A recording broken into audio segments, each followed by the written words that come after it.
This is Dr. Karen, and you are listening to the Facto Leaders podcast on the B Podcast Network, where I share up-to-date, evidence-based practices, my own experiences, and guest interviews designed to help pediatric therapists, educators, and aspiring school leaders design services that support social, emotional, and academic growth and set kids up for success in adulthood.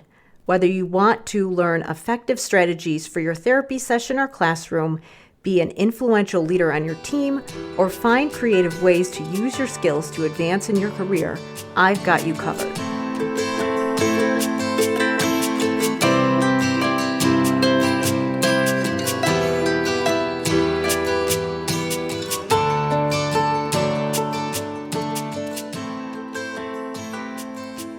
Hey everybody, it's Dr. Karen, and welcome to episode 159 of the De Facto Leaders podcast on the B Podcast Network.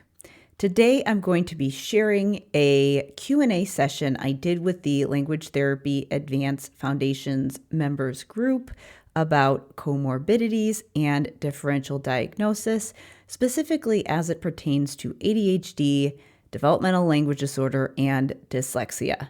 I know there's a lot of other comorbidities that I can talk about, but I wanted to start with these three because they are common ones that come up for my members.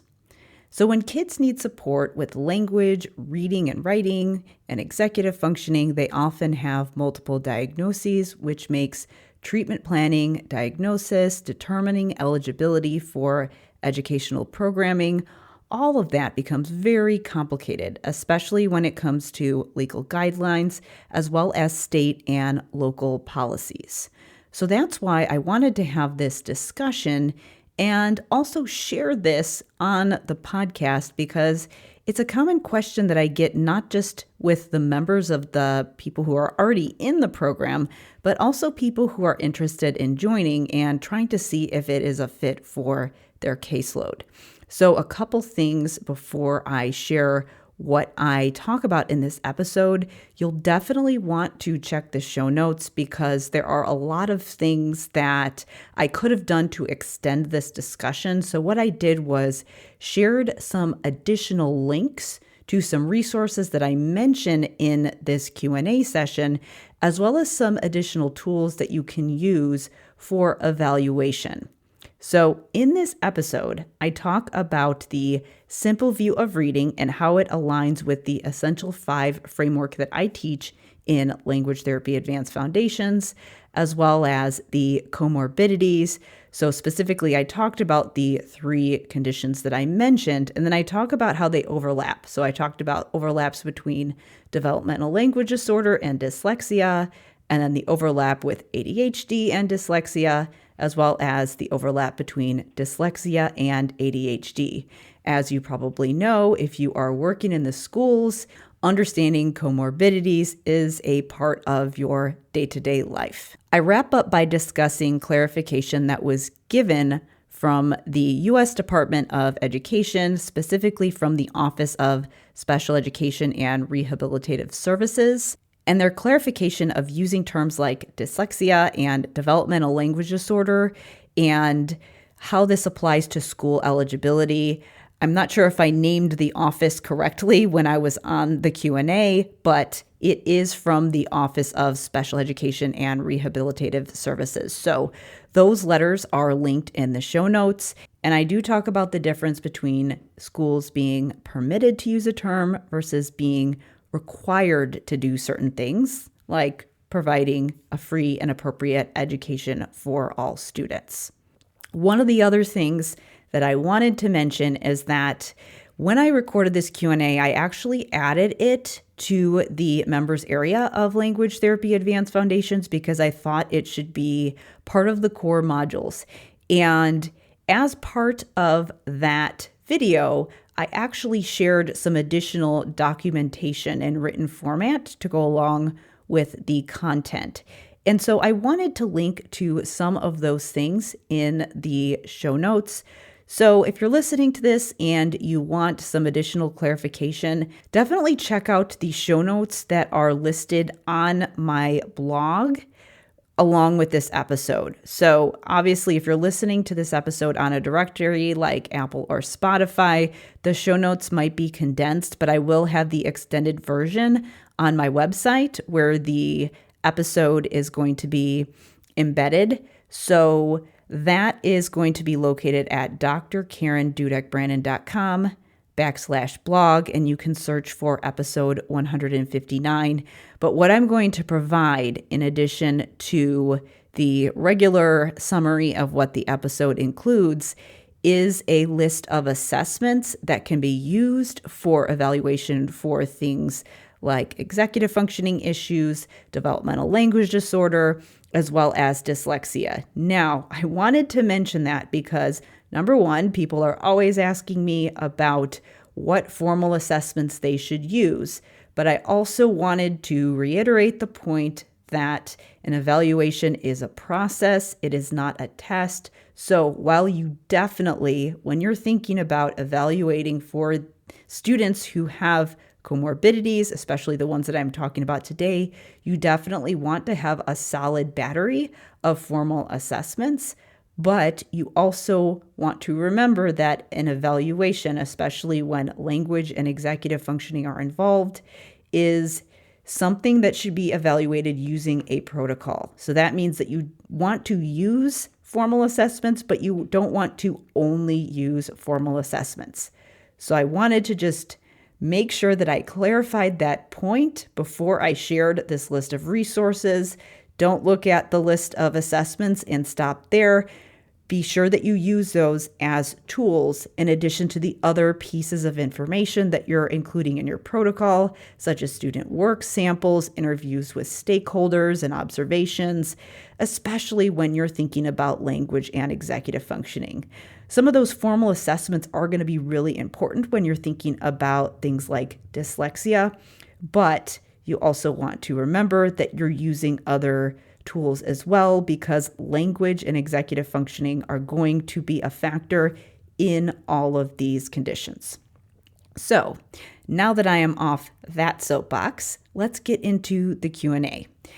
Remember that if you are interested in Language Therapy Advanced Foundations, if you are feeling like you don't have a framework, if you feel like you don't have a system for your language intervention, you're not sure about your role in supporting students' literacy, then definitely check out the program. I originally designed it for SLPs because I felt as a school SLP in my first couple of years like I did not have a clear protocol for language therapy, but other special service providers who are supporting language and literacy are also welcome to check it out. To learn more about the program, you're going to want to go to drkarenspeech.com/language therapy. Now, please enjoy this Q&A on comorbidities, specifically ADHD, dyslexia, and developmental language disorder.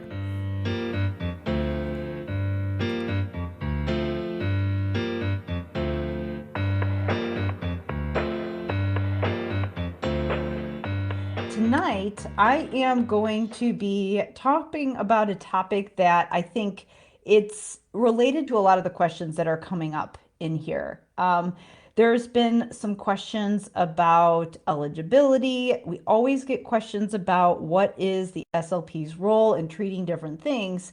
And one question that came up was about phonological awareness and what we can be doing to support students there. So what I wanted to talk about tonight was comorbidities. Now, obviously, there are a whole bunch of different combinations, and I'm going to talk about 3 specific diagnoses tonight and talk about how they overlap and how that impacts language and how that might impact the way that you use this framework to support your students.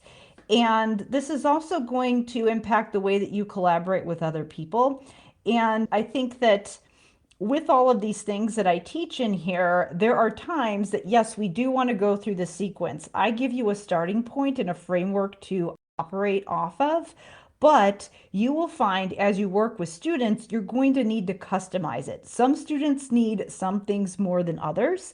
And so I'm going to give you some information that's going to help you to just think about this. Again, we always know that every student is, an individual. We know that everybody has their own unique needs. So you always want to be looking at this from a lens of a framework is a starting point. It's going to give you a sequence to work off of. It's going to show you how to be evidence-based and help you to also minimize some of the cognitive fatigue that you might have as a clinician. But also we want to do it in a way that allows us to make those little tweaks and customizations as we're going through. So the three things that I'm going to talk about tonight are developmental language disorder, ADHD, and dyslexia, because those overlap a lot, and there has been some clarification from the Office of Special Education and Programs that gives us some clarification on what IDEA actually says about how we use eligibility labels in the schools. That's something that comes up a lot in here just because we know what our scope of practice is, but also we need to know how we can leverage that based on what setting we're working in. Obviously, if you are working in a private practice, things are going to be different from you as far as what you're able to do if you compare it to the schools, for example. So just starting off, I wanted to review the framework and how it aligns with the simple view of reading. I think that's going to give us an idea of just how to use this within some of the frameworks that are being talked about a lot right now with things like the science of reading. So when we talk about language from the context of the simple view of reading, we have these two big, broad areas that help us essentially simplify what kids need, and well, not just kids, what individuals need to do in order to be successful readers. So under the simple view of reading, we have the word decoding, and then we have the language comprehension aspect. And these two things go together, and they're going to impact our ability to read and comprehend what we're reading. We need to be able to pull words off the page to decode them, but then we also need to have those language skills that are going to help us comprehend. And yes, word decoding is going to impact our ability to access those language skills. If we're using so many cognitive resources that we're devoting all of our energy to decoding, obviously we're not going to have a lot left over for language comprehension. But it is possible that someone can be able to decode words, but need some work in language comprehension as well, and maybe really need us to focus over there. So those things go together, and the interesting thing about the simple view of reading is that while it helps us cluster things, it's really not that simple. There are a lot of other skills that go into word decoding and then that language comprehension piece. So when we line this up with the framework that we go over in Language Therapy Advanced Foundations, the Essential Five, which is just how I have organized this for you so that you can make sense of it and actually use it in your practice and do it in a way that's feasible for you if you are in a school SLP position, for example, and you only have 40 minutes a week with your students, is that we do it with those 5 areas. And those 5 areas are designed to build vocabulary and do it in a way that is going to support decoding. Again, remember this framework is meant to be delivered in conjunction with a robust reading curriculum. So it's not meant to replace the reading curriculum, but it is designed to help students better access the reading curriculum that they are getting. So when we think about the Essential Five, how it can support the simple view of reading is that when we have word decoding, the things that we address in here that are really going to support that aspect are orthography, phonology, and morphology. So those are the components that are going to support that word decoding aspect. And then when we have that language comprehension, we're going to have those other things like semantics and syntax. We need to really have that solid background knowledge, the semantic knowledge, the vocabulary, and that word knowledge in order to be able to support comprehension, but also be able to understand syntactic complexity and be able to understand the sentences so that we can process what we are reading. Now we can't look at this rigidly. Remember, with the Essential Five, I organize it into this cluster under vocabulary, saying that things like morphology, orthography, phonology, semantics, and syntax all support vocabulary, which supports language processing. Remember, things like phonology and morphology and orthography are also going to impact that language comprehension aspect because they are going to support your vocabulary as well. So with that simple view, again, we can't silo things off when we're talking about language because all these skills are interrelated and are going to impact each other, but it does help us organize things a bit. So keep that in mind. That's how we're going to align those things as we go forward. And I wanted to talk about some of these specific comorbidities and just tell you general patterns that you're going to see. Again, this isn't something that we can use rigidly, but it is something that's going to help you to look at a student's diagnosis or suspected diagnosis based on the behaviors that you're seeing, based on their background and their skills and how they're functioning, and help you to start asking the right questions about, as you use this framework, which areas you're going to really have to focus on. Because you are going to find that some students, for example, are going to need more work on syntax, for example. Some students are going to need more intensive work on things like morphology and phonology, especially if reading is impacted. And some students are, in addition to all these linguistic components that we learn in here, are going to need work on executive functioning and that high level processing. I know I harp on the fact that we need those language skills to support high level comprehension, that we can't just move forward and start working on inferences before we build those skills. But we do need to work on comprehension and inferences. It's just that we need to do it in the right sequence and make sure that we're getting all of these things in place. So when we're talking about comorbidities, obviously, I am going to cite some specific articles in the comments where you can look at specific examples of, or actually specific references about comorbidities. Again, the stats may vary, but the main thing that you want to remember going forward is that there is a good chance that if your students have one diagnosis, there's a chance that they might have another diagnosis on top of that. So that's just something to be aware of. And just know that a lot of times you are working with multiple diagnoses here. But we do want to think about how each one would impact a student if it did occur on its own. So the first thing I wanted to talk about is developmental language disorder and ADHD.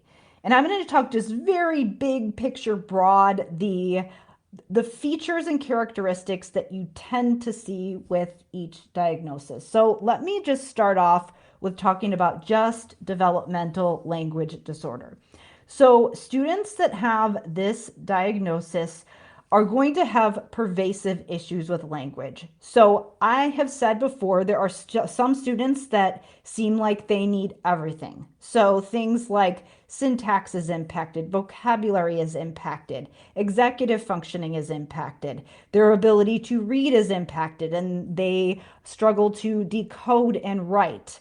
That is going to be common with students with developmental language disorder. And these are going to be those students where they really do need everything. You can't necessarily skip to just working on things that are related to executive functioning and that high level processing, because if they don't get support in those underlying language skills, they're not going to be able to fully benefit from that high level comprehension work, from that work on writing, from that work on, again, those higher level executive functioning type things. Now, we still want to work on it, but if you're just working on that, and these are those students, again, where you're working on inferencing and you're working on problem solving and they're still struggling, a lot of times it's because language is impacted. So that is very common with developmental language disorder.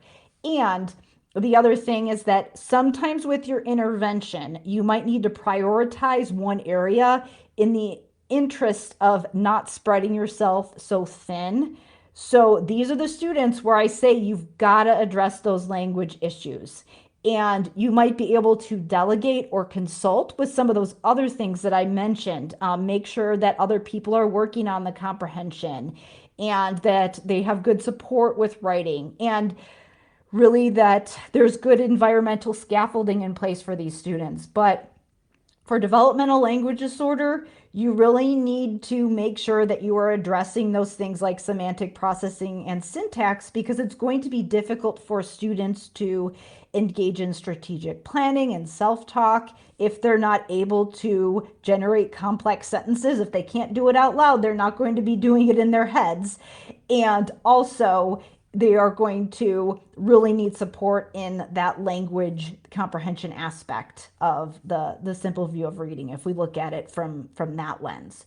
So again, if you came into this program and you saw me harping on the fact that we need to build those language skills, those are the students where they're really going to need that. And there might be times where you need to just really focus in on that in your therapy and wait till later for those other things, and just get it good enough for now and make sure that other people are working on it, and then come back to it later.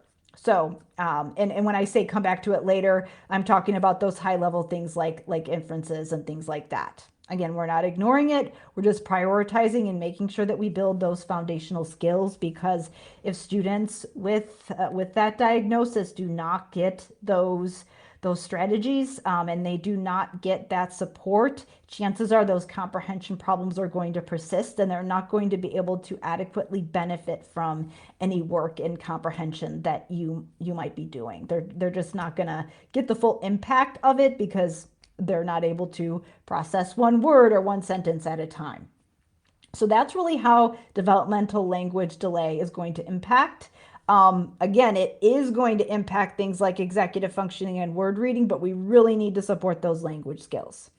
Now, when we talk about ADHD, for example, the hallmark characteristic of ADHD is that it is an executive functioning delay. So executive functioning is going to be the thing that is going to be impacted significantly here.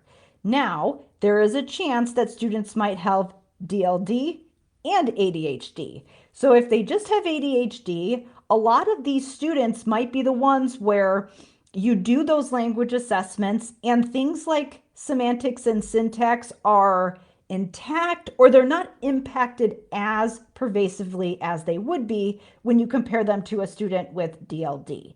So they might need some work on language, but with these students, you might be able to move through things like semantics and syntax a little bit more quickly and get to those higher level things and really focus on that high level problem solving, because language is impacted, but it is not as pervasively impacted as those students with DLD, unless they also have DLD.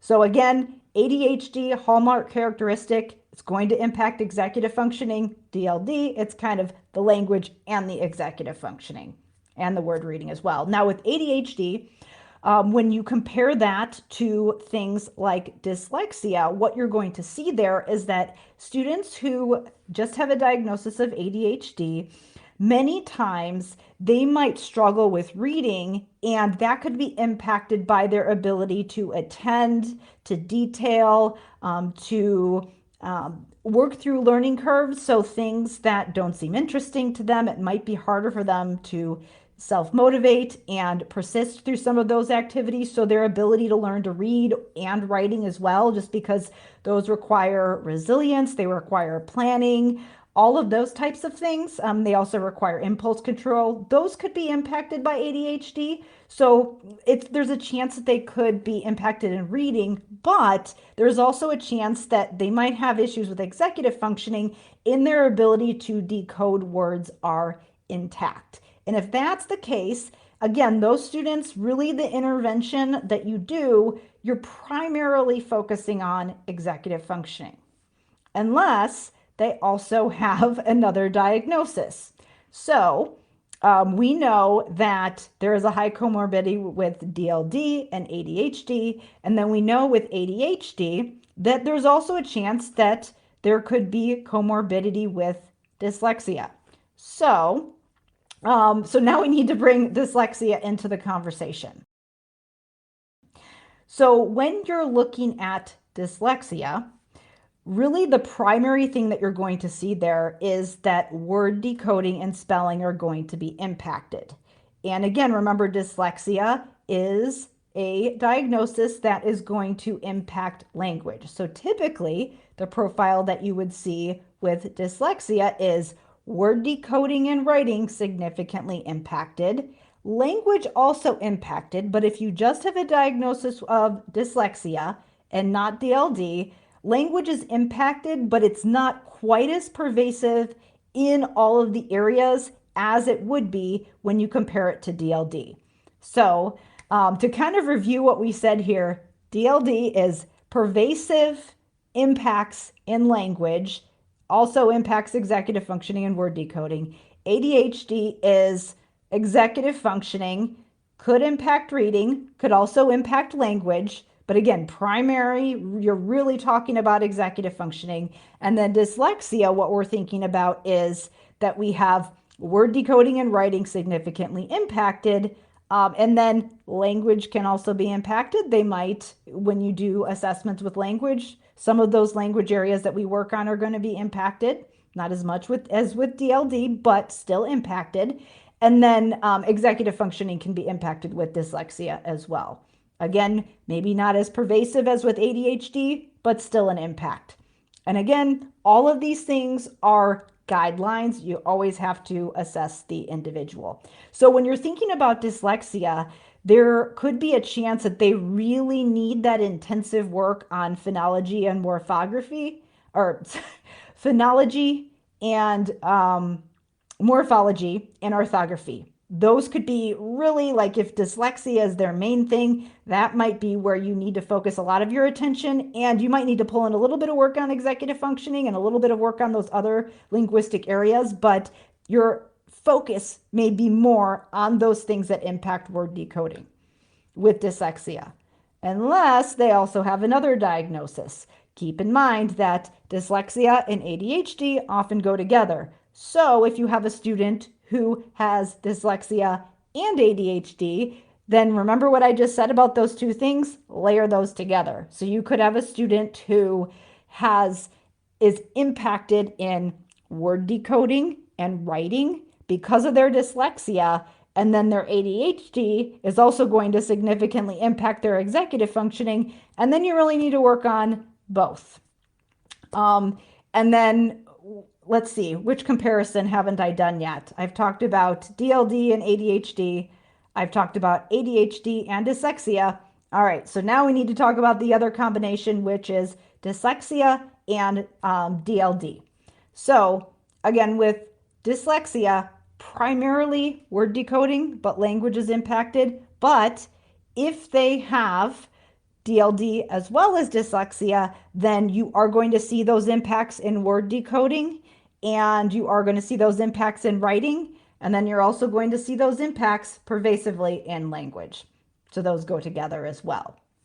So the moral of the story is that with all of these diagnoses, with developmental language disorder, with ADHD, and with dyslexia, the big things that you're going to want to be thinking about are those 5 things that I talked about in here. Really, we've got the things that are the word decoding language skills, so things like phonology, morphology, orthography, and then also the language comprehension things, semantics and syntax, and a little bit of those other areas that I just mentioned, because remember, they all go together, and executive functioning, which gets into those metacognitive skills. So you're probably going to have to be thinking about all of these things for students with these diagnoses, but how much you emphasize one or the other and how much you dive deep and prioritize on one thing depends on what diagnosis they have and depends on whether or not they have comorbidities, which is highly likely. And unfortunately, the diagnostic criteria isn't always perfect. There are going to be times when you have a student with dyslexia and everybody says, I think they also have ADHD. Or maybe you have a student with DLD, maybe they are speech and language only on their IEP, and everybody thinks they probably also have dyslexia and it hasn't been diagnosed yet. So all of those things can be very frustrating. And that's why differential diagnosis is really important. And it is really important that we understand these comorbidities. So I'd love to know your questions about this. But again, remember that all of these things are going to overlap. I'm going to link to some articles that give you some information to just inform you about some of these comorbidities. I know that there are a lot of other ones that I didn't get into, but I really wanted to hit on these three because these are the ones that come up a lot in here. I know I didn't even touch on sensory processing and autism, and I'm not ignoring that. It's just that, as you can see, with all these different overlapping conditions, you have to consider the diagnosis in isolation, but also consider the fact that a lot of times they come together. So the main thing that you also want to be aware of is that you want to be aware of what eligibility criteria and what diagnostic label your students have, and use that to inform which parts of this framework you use and you really leverage, and use that when you talk to your team to figure out who's doing what and what type of intervention. For example, if you're in a school and you know that you have a student who has DLD and they also have dyslexia, chances are, based on the way that your role is on your school team, you might not have the bandwidth to fully give them all that they need to support the fact that they have dyslexia. They need specific, explicit reading instruction. So you might not be able to completely do that as an SLP. So you need to have that working relationship with your team, especially if you're the case manager. And even if you're not, if you're working with those students with this framework, it's not about you always doing everything with direct intervention. Part of it is you having this understanding of what a student needs so that you can figure out how does that inform what I do with my sessions, but how does that inform how I educate and coach others and advocate for my student to get what they need? Because sometimes you might not be the one directly giving the intervention, but you might be someone who can impact someone else, or the student having access to that intervention. So think about this from a direct service provider standpoint, as well as a case manager. Even if you're not officially the case manager, a lot of times we can still have influence. So I wanted to wrap up by talking about some of the new guidelines, and I am going to link to some of these letters. These are pertaining to IDEA and what it actually says as far as what schools can legally, what terms schools can legally do and what they're required to do. And what I wanted to say is that there is a difference between saying that schools are permitted to do something and schools have to do something. And I think that this is where this conversation is getting a little bit muddy. And I did also want to correct the fact that I think I may or may not, maybe because the guidelines weren't clear or because I didn't know, I want to make sure that I'm giving up-to-date, accurate information about this, because I know that I personally was confused about this previously, because I think a lot of people were, which is why these letters were written. So this is about what schools can and can't do as far as what eligibility labels they can provide for students, or what labels schools are able to use in determining special education eligibility.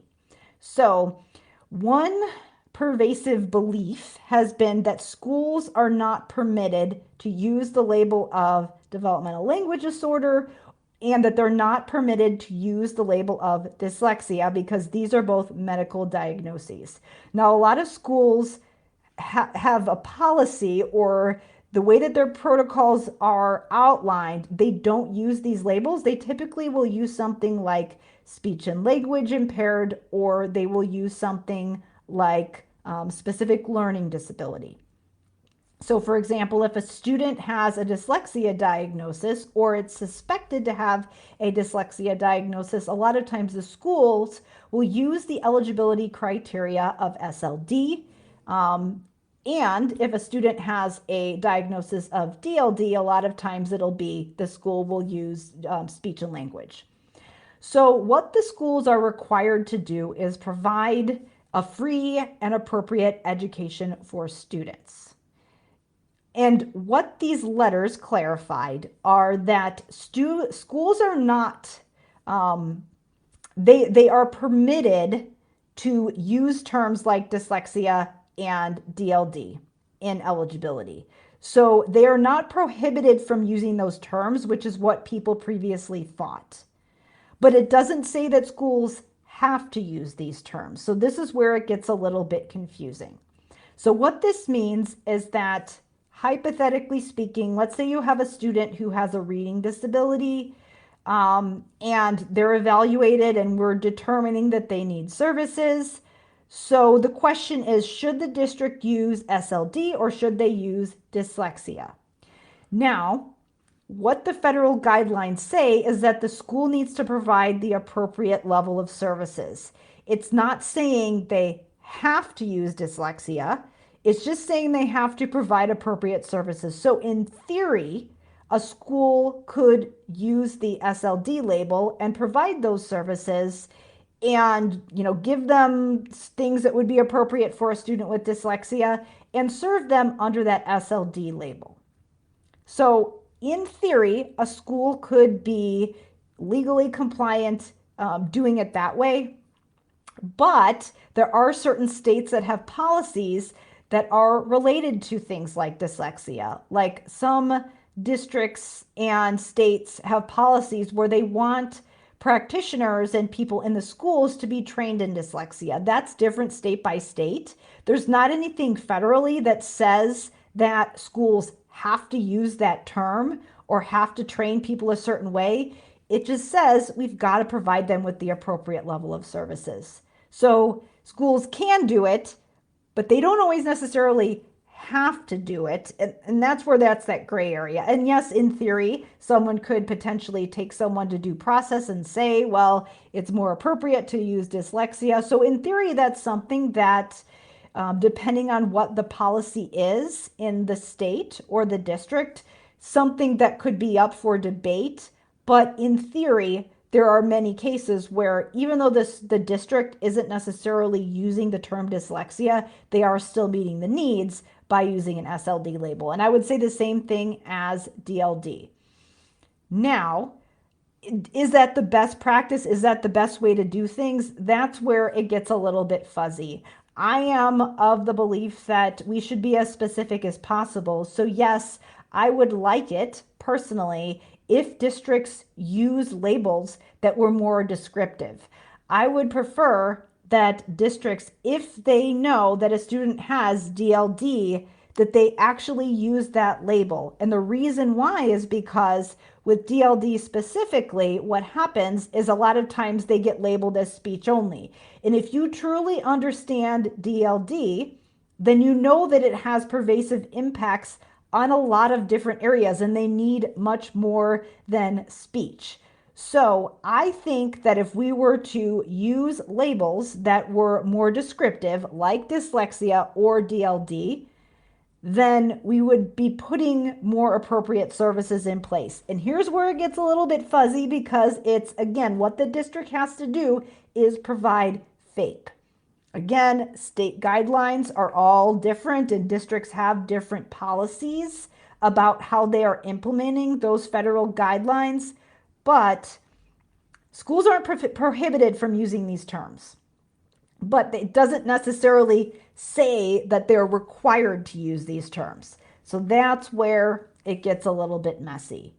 So I think that with DLD, again, this is where they could, in theory, be served under speech and language. The problem is that oftentimes they aren't. When I was in the schools, many times if a student had a speech and language label, then I was the case manager, and sometimes we could justify putting other services on the IEP because of all the things that I just mentioned today relating to DLD. But I have had situations where it was very clear in my district, everybody knew this student's language is impacting their reading and they need these specialized supports. And there were services from a special ed teacher on the IEP, but then students moved to another district and they saw that speech and language label on there and thought they're speech only. And I think it's problematic that with these categories that are a little more generic, like SLD and like speech and language, again, we're not necessarily putting the appropriate services in place.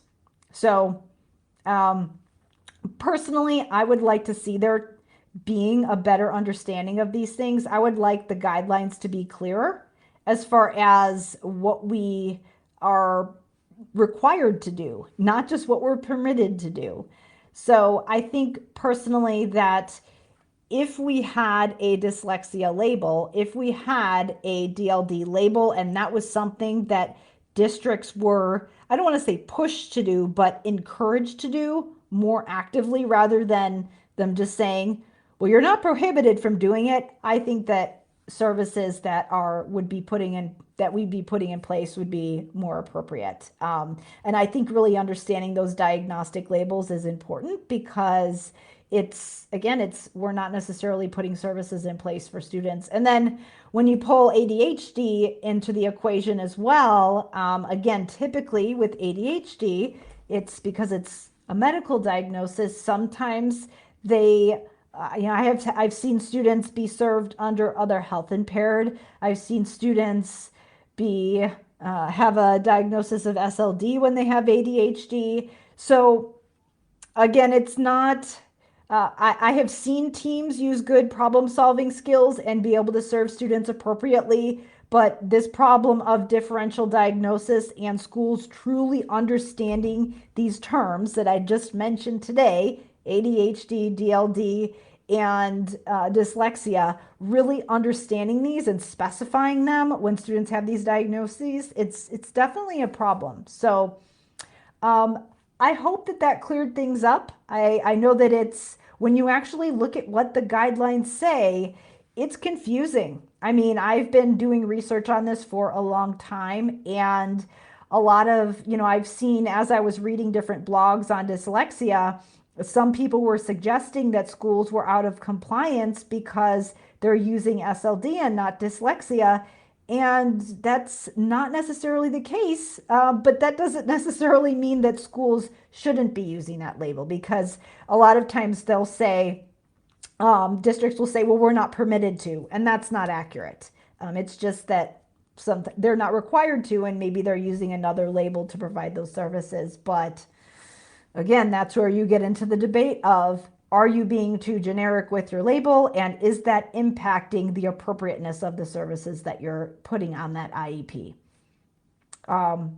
Sometimes that might be the case. Other times, again, I have seen when I was in the schools, we got very creative knowing that a student might have a certain diagnosis, and we had to pick the eligibility category that was the closest fit.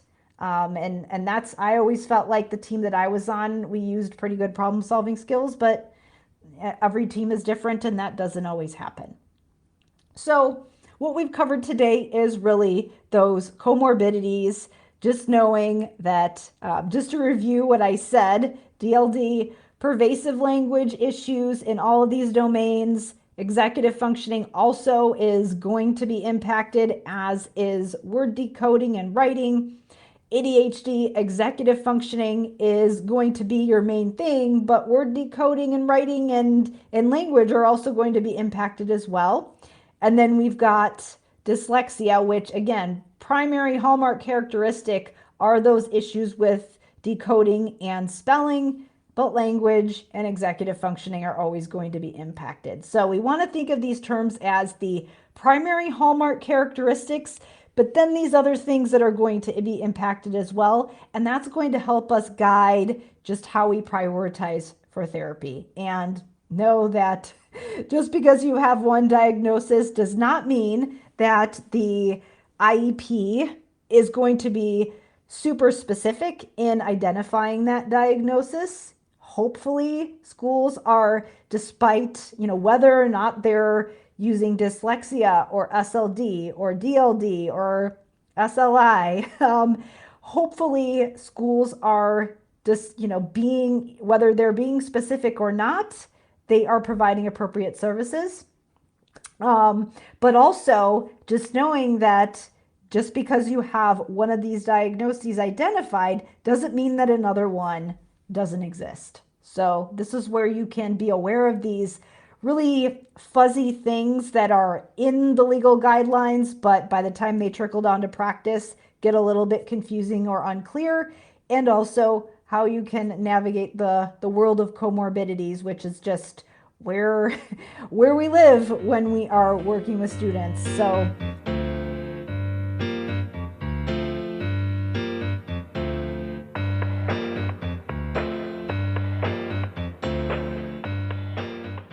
thank you so much for listening.